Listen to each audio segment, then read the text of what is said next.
The mother of a 9-year-old Rochester girl pepper sprayed by police speaks out. And COVID vaccine for inmates?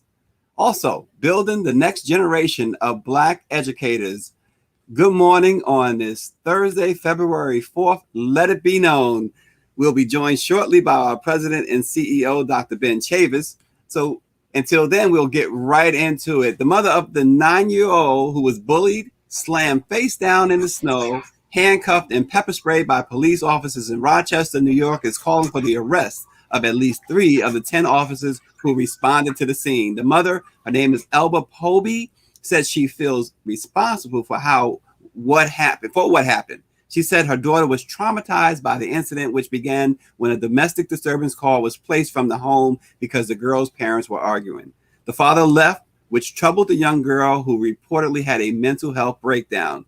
The mother said, "I trusted the Rochester Police Department to do what they needed to do to help my daughter, not to abuse or hurt her. This was not my daughter's fault." And Black Lives Matter protests have erupted throughout Rochester, New York, as the 3 officers have been suspended with calls for their termination. And New York Attorney General Letitia James has dispatched deputies from her office to investigate possible federal charges against the officer. So there's a lot there. We know that there's been a lot of protests in the city, and Letitia James is the prosecutor from New York that takes no prisoners. She really this is a tough prosecutor, and certainly we in the Black press are big supporters of Letitia James. And now, with that said, we welcome our president and CEO, Dr. Ben Chavis. Good morning. Good morning. Good morning, Stacey. How are you? Good. Dr. Chavis, I was just talking about one of your favorite subjects from New York, Letitia James. She's yes. on the case in Rochester, Dr. Chavis. Absolutely. Attorney General Letitia James is one of the foremost, greatest attorney generals that our nation has, state attorney generals that our nation has ever seen. I've known Attorney Letitia James from back in the days when I was working with Foxy Brown, the outstanding hip hop artist. Letitia was one of Foxy's early lawyers. Now she's the Attorney General of New York. And certainly this case in Rochester cries out for justice. And certainly the Black press, I'm glad you led with that story, Stacey. We're going to continue to follow this. Police brutality is still a reality. Racially motivated police brutality, systemic racism in law enforcement is still a reality. Here we are in 2021.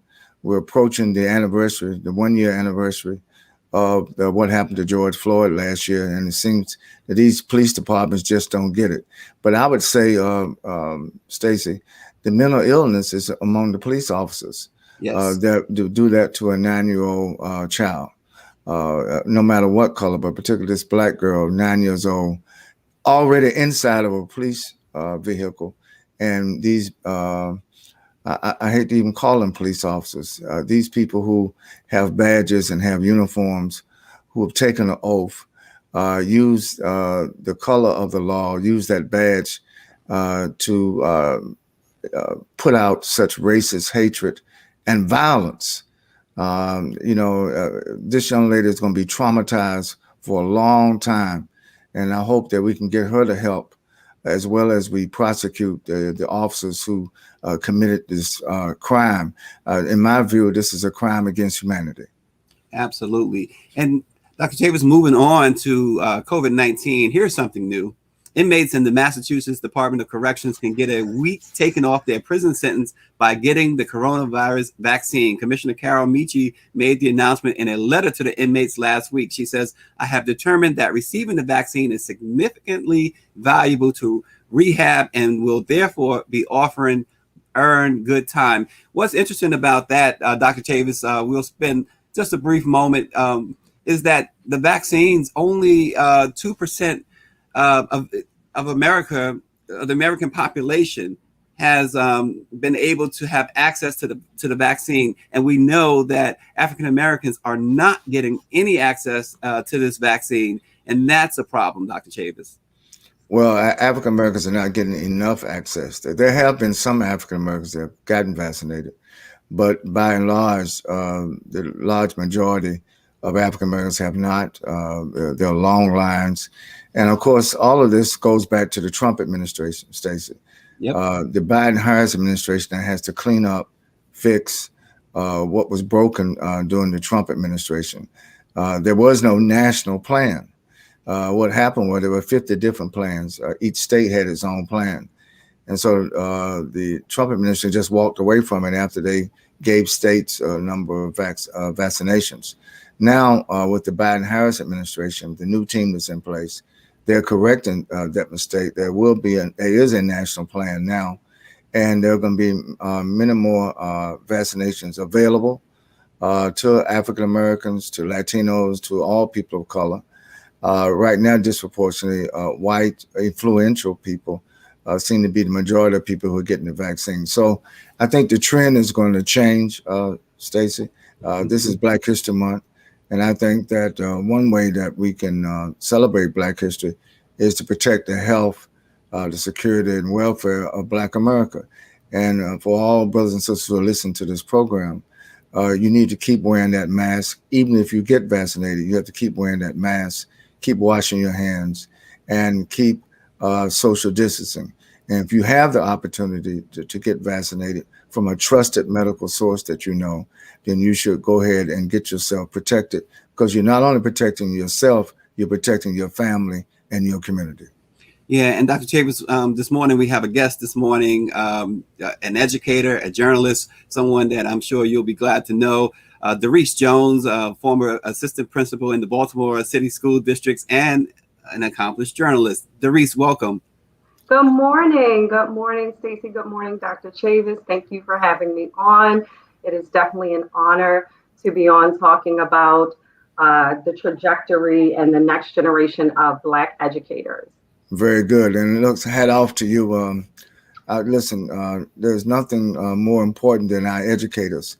So we appreciate your work and your leadership. And education has always been the key to liberation, the key to self-determination, the key to empowerment.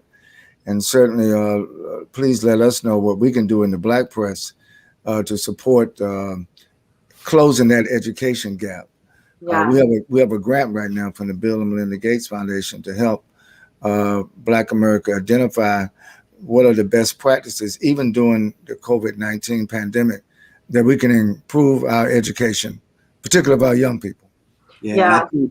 I think Darice might be a fantastic resource for that. But before we go further into the topic of Black educators, I want to give you this let it be known breaking story overnight. A group of suburban Madison, Wisconsin middle school teachers are on leave after giving students an assignment that asked them how they would punish a slave. The assignment was given to sixth grade students at Patrick Marsh Middle School for a lesson about a set of laws established by an ancient Mesopotamian king.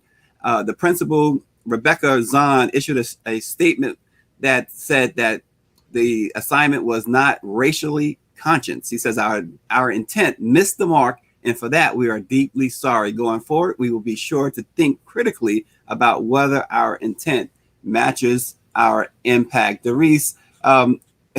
does this scream out for why we need the next generation of Black educators?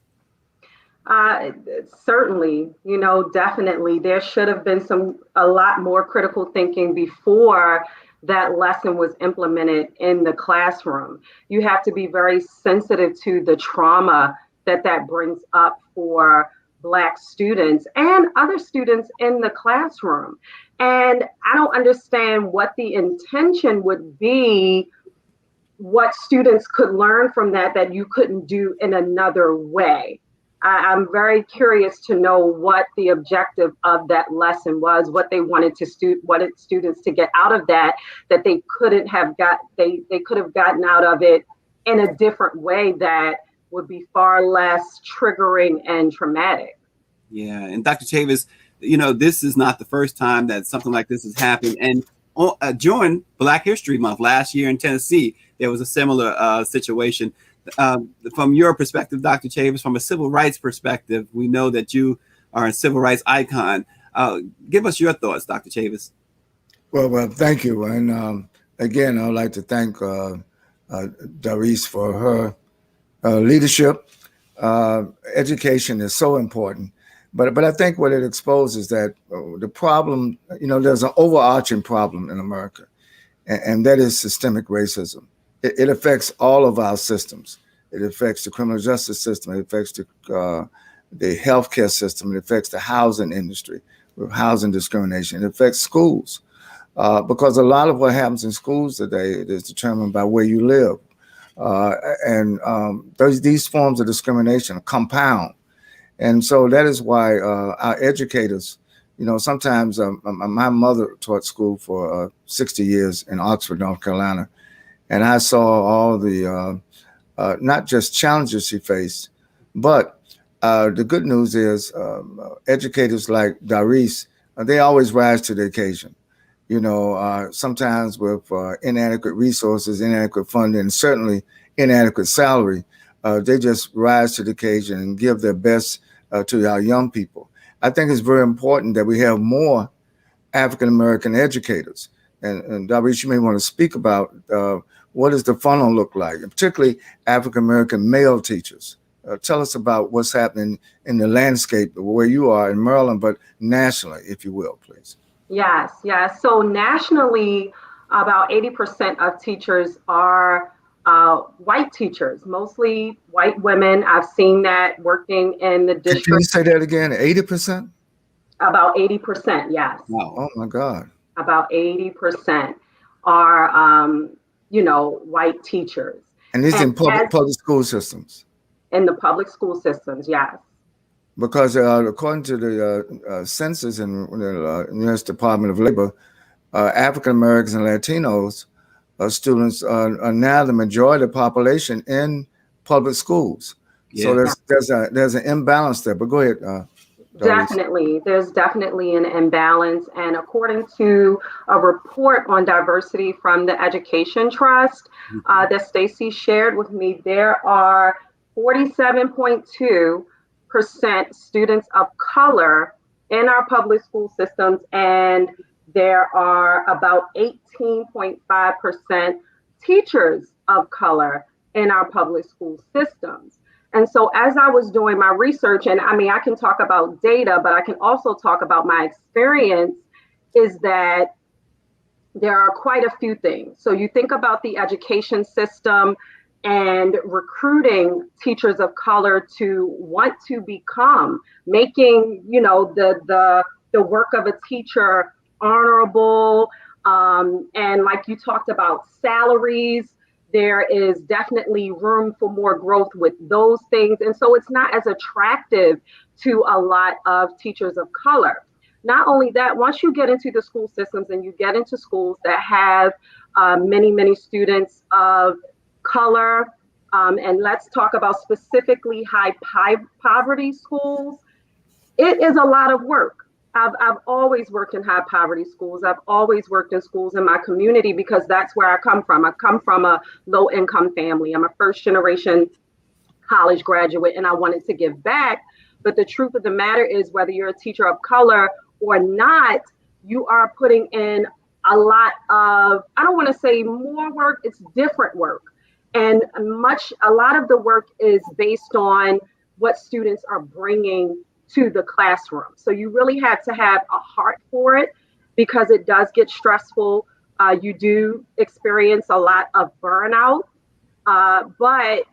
and you give a lot of your own resources, your time, your money, different things of that nature, which you love to do. I love to do that. I love to help my students. However, I feel like there was a lack of resources. And that's why many teachers of color either leave the profession or they go to another school that does not have those particular challenges and issues.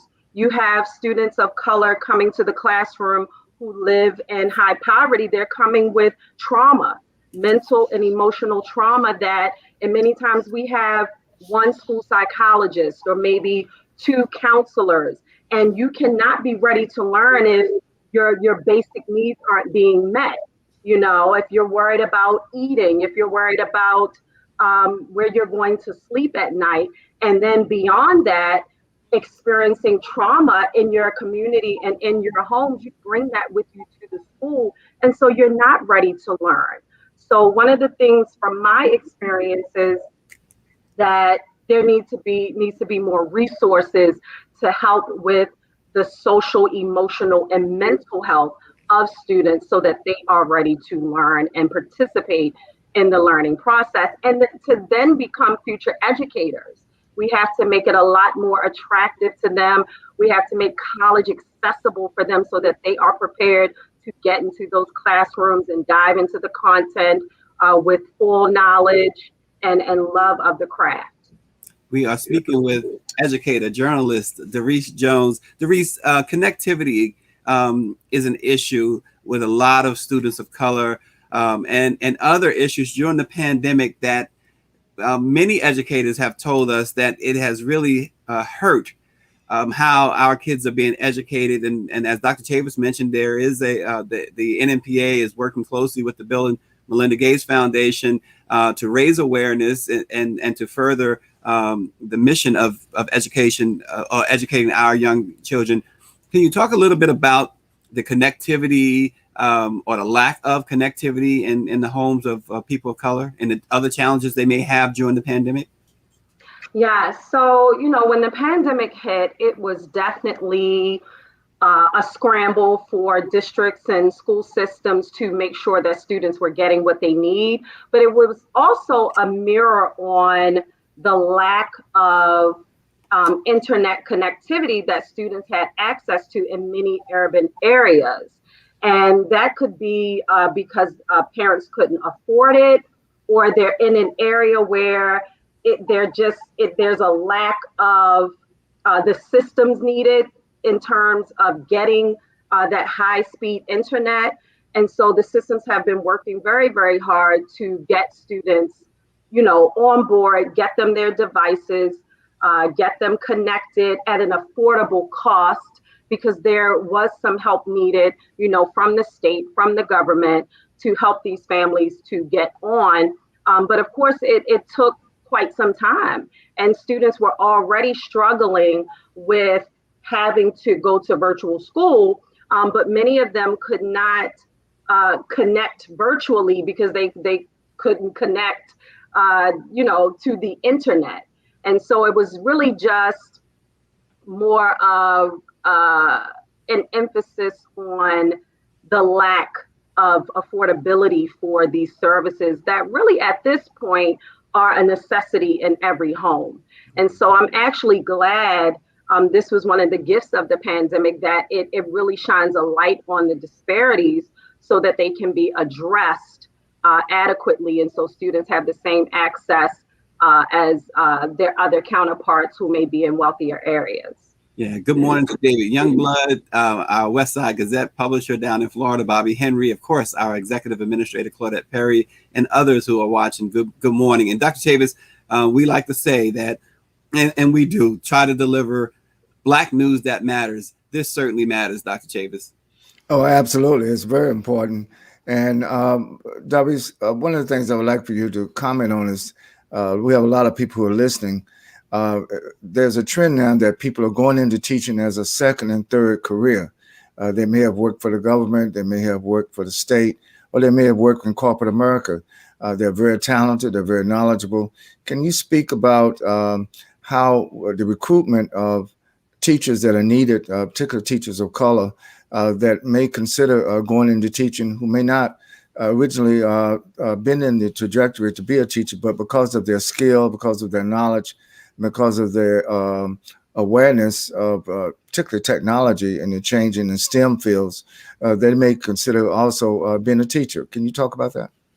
Yeah, so I know in the district where I work, there is definitely a push to get teachers who have those skill sets. So yes, you have your degree, you've worked in engineering, you worked in corporate America for a long time, and you may be at a point where you want to have an impact on your community. And so we do go out to different colleges and schools. We have different cohorts that will build the teaching part, the pedagogy part, that these career changers need. But there is definitely a push to get people in the school system who have those very hands-on skills, that experience. It's definitely needed. And I do see in the district where I've worked for 15 years that there is a push for that, and that they're going to, like I said, the colleges and universities to get teachers, but also just making it more attractive in terms of pay scale. So if you are a career changer, you do have a certain number of degrees, you are going to make more money. And so in that respect, you will attract, and I've seen quite a few career changers who come in. They just need the training, and we provide the training and the leadership for them to thrive in the classroom. Right. Well, one of the things we would like to discuss with you, not only on the news program, but I'm thinking that during the pandemic, Stacey and Darice, that we could probably do some programming through the Black Press, through the Bill and Melinda Gates Foundation, where we can create some modules, some virtual online modules where people can, particularly parents and the students, because there's one of the things that about distance education. It requires also parental involvement, parental support of the young people in the household. And really, it's an opportunity for the whole family to be educated. I know that when I help students with math and science and chemistry, my favorite subject, I'm always amazed how young people can get it if you take the time to explain it to them and put them on a path where self-education, your appetite, your thirst and hunger for knowledge becomes stimulated. Yeah, and Dr. Chavis, the good thing is, and Darice and I spoke yesterday, and she's, she actually contributes to our great publisher. I'm sorry, Joy Bramble down with the Baltimore Times. Got something in my throat. I'm sorry, you guys, but the good news is that she is open to contributing mightily to the Black Press. So something you and her can discuss. Bobby Henry, our publisher down in Florida, says the education requires a hands-on approach, and this pandemic has literally prevented the human side of teaching. How important is that, Darice? Oh, it's integral. One of the things that when I was looking at the Education Trust report is it talked about the importance of students of color seeing teachers of color because representation matters. Okay. Not only that, relationships matter. And that face-to-face, that, when you can see your teacher's body language and their face light up when you come into the room and you're building this rapport face-to-face, it has been a challenge to do that online, and have that hands-on approach. However, it is possible to still connect. You just have to do it in a different way. And of course, we can't wait until it's safe to be back in the classrooms. But until then, we can still, they can see our faces light up when they log on. You can ask your students, how are you doing? What's going on with you? There's definitely a push for teachers to really engage more in emotional and mental health and addressing that with students as we are all going through this pandemic. And this is something we did in the classrooms, but we do it a whole lot more now because it's definitely needed. This is very, very difficult to deal with for everybody involved. And so although we can't, have that hands-on and face-to-face, just like we're talking now and we're connecting now, you can still do that with your students. Your students will feel your energy. They will feel your heart. They will feel your need and your want for them to do well and encourage them. And so that will shine through whether you're in front of them or not. Yeah, right. And Darice, we're going to carry this conversation some more going forward for sure. Right now, though, we have a breaking announcement from our president and CEO, Dr. Chavis. I'm going to turn it over to you, Dr. Chavis. Something big is happening with the Black Press this afternoon. Yes, and it's related to what Darice is saying about the importance of education. The new Biden-Harris administration, they have the most racially diverse, most racially inclusive cabinet and all the government departments, and including the White House staff and ever in the history of the United States. And of course, you have, for the first time, you have a person of color who's running the Department of Education, who's been an educator himself. But we have Cedric Richmond. I'm pleased to announce that we're going to have the first of a series of White House briefings with the Black Press of America today at 3 o'clock Eastern Standard Time. And the good news is we're going to live stream it so that all of our publishers around the country will be able to see it and view it, as well as the public at large. So at 3 o'clock today, breaking news, the first White House briefing with the Black Press of America, led by the Honorable Cedric Richmond, who is the senior advisor to the President of the United States and director of the White House Office of Public Engagement. So we're looking forward to that. It'll be on blackpressusa.com on the Facebook page of Black Press USA. You can tune in 3 o'clock promptly and witness the first briefing for the Black Press of America of the White House under the new Biden-Harris administration. And we'll be covering, Darice, one of the issues we'll be covering is education for Black people.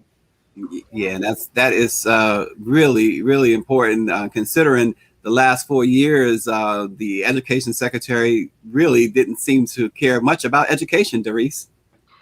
Yes, that is absolutely wonderful, great news. I'm very happy to hear about that. The past administration, like you said, there were a lot of issues there. So I'm glad that we've turned the page. And we have Mr. Cedric Richmond, who is going to give us some great information and has a great viewpoint as a man of color in education. So I'm very excited about that. Yeah, and we are certainly excited about it as well. We're excited about 2021. 2020 was a tough year for most of us. But also, Dr. Chavis likes to always see the silver lining. And there was a lot of silver linings for us, Dr. Chavis, in 2020 at the Black Press.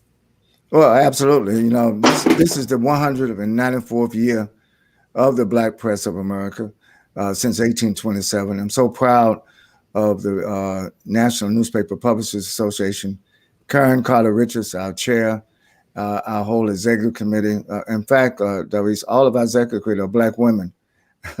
Our chair, our first vice chair, our second vice chair, our treasurer, and our national secretary, all leading Black women who are also publishers, entrepreneurs, Black businesswomen who are leading the NNPA forward. We're proud of all the members of the National Newspaper Publishers Association, but 2020 was the year of the Black women, not only going out to vote, but taking charge. And now we're in 2021, and we really support one of the things that the NNPA does. We do support gender equality. We do support empowerment of our brothers and our sisters in all aspects of life. And we focused this morning on education, and we're going to work with you, Darice, because one of the things that we are going to renew the grant, hopefully with the Bill and Melinda Gates Foundation, so we can even focus more on getting more of our teachers in place, making sure they have the right funding, the right resources to educate the next generation of freedom-fighting geniuses. I'm just very hopeful. I'm up. It's not only the silver lining, Stacey. I think we have reason to be optimistic, even sometimes when things seem very oppressive, like what happened to our young sister in Rochester. We must not only connect these dots, but we need to have not only a national view of things, but a world view of things. The pendulum in the world is swinging in the direction of people of color. The demographics are changing, and while there's a lot of debate about diversity and inclusion, we know the reality that if you give us a chance, you give us an opportunity, we will rise to the education if we properly prepare ourselves with education, with a sense of our history, a sense of our culture, and we all move forward together. And that's why I'm so proud of the Black Press. For the last 194 years, we continue to be on the front lines, not only reporting the headlines, but making the headlines. Yeah, and Dr. Chavis mentioned all of the wonderful leadership, the women leadership. Certainly, hats off to Claudette Perry, our executive administrator. She keeps Dr. Chavis in line, so you'll know Darice. And speaking of women, Black History moment, Jane Bolin. Jane Bolin became the nation's first Black woman judge in 1939. She was the first Black woman to graduate from Yale Law School and would serve on New York's family court for 4 decades. Besides dealing with many domestic cases, she worked to stop probation officers from getting assignments based on the color of their skin. During her career, she also worked with Eleanor Roosevelt to create a program that would intervene before young boys committed crimes. Join us tomorrow when Dr. Derek Darby, a professor of philosophy at Rutgers University, visits us. So let it be known, education is the most powerful weapon which you can use to change the world. We'll see you tomorrow.